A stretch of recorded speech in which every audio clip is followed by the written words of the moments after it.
To my channel motivational cartoon stories.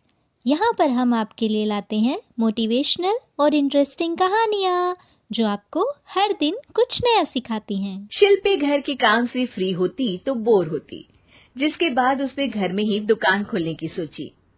अरे ये इतने सारे कपड़े, अरे बहू क्या करेगी इनका?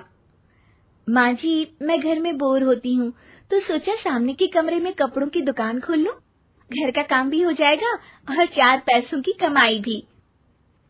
अरे वाह वाह, ये तो बहुत ही अच्छी बात है।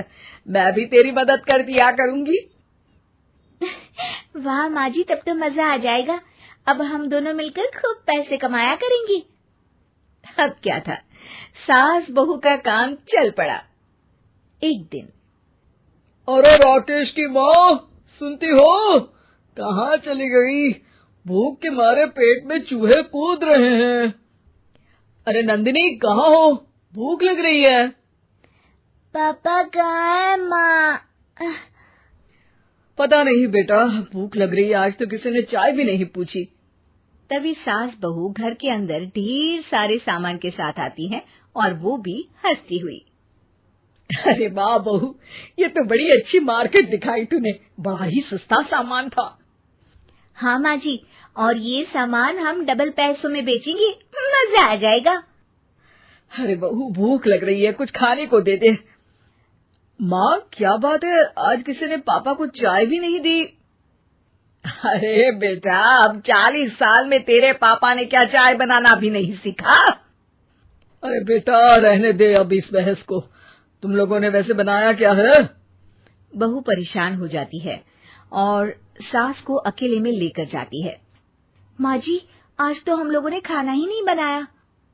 अरे बेटा, बाहर के छोले भटूरों से पेट इतना भर गया कि याद ही नहीं रहा कि घर में ये लोग भी हैं खाना खाने के लिए। अब क्या किया जाए?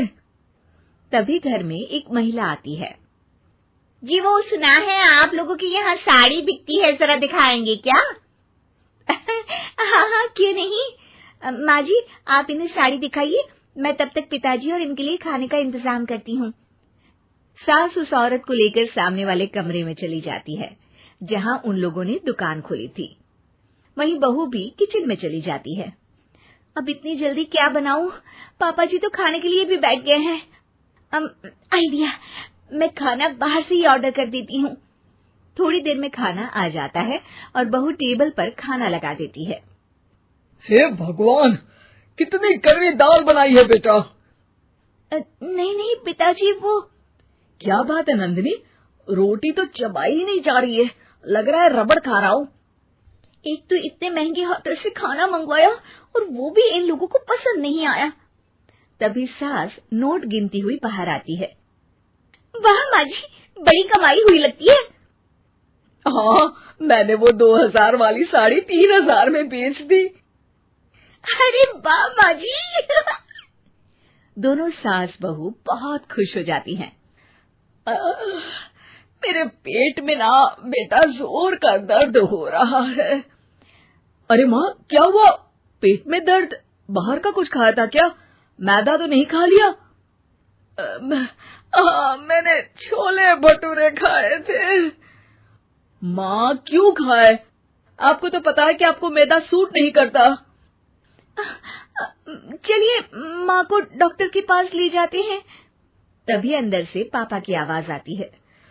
हे भगवान, मेरा तो पेट खराब हो गया। सब पिताजी के पास जाते हैं। पिताजी, आपको क्या हुआ? खाना बासी था शायद। अरे पिताजी, नंदिनी जानती है कि बासी खाने से आपकी तबीयत खराब हो जाती है, तो वो ऐसा क्यों देगी, है ना नंदिनी? वो खाना मैंने बाहर से ऑर्डर किया था। मैं और माँ दुकान का सामान लेने गए थे, इसलिए खाना नहीं बना पाए। क्या नंदिनी, दुकान के चक्कर में तुमने तो सारे घर का हाल बिगाड़ रखा है। चलो अब माँ और पापा को लेकर अस्पताल चलते हैं। अस्पताल में जाने पर डॉक्टर कहते हैं, हाँ, इन दोनों को तो एक दिन के लिए एडमिट करना पड़ेगा। क्या? क्यों? पेट ही तो खराब है ना। हाँ, तो घर ले जाइए ना, अगर लग रहा है कि कोई बड़ी बात नहीं है। और हम सिर्फ पैसा कमाने के लिए इन लोगों को एडमिट कर रहे हैं। नर्स, जरा इन लोगों को बिल तो दे देना। चलिए, मैं आप लोगों को पैकेज समझा देती हूँ। जब बहू के हाथ में बिल आता है, हे भगवान, 60,000 रुपए! इतना तो मैंने कमाया भी ना था। अब समझ गई कि कमाई के चक्कर में घर के लोगों की सेहत के साथ मैं खिलवाड़ कर रही थी। Thanks for watching. अगर आपको हमारी स्टोरी पसंद आई हो तो लाइक करें, शेयर करें और सब्सक्राइब करना ना भूलें।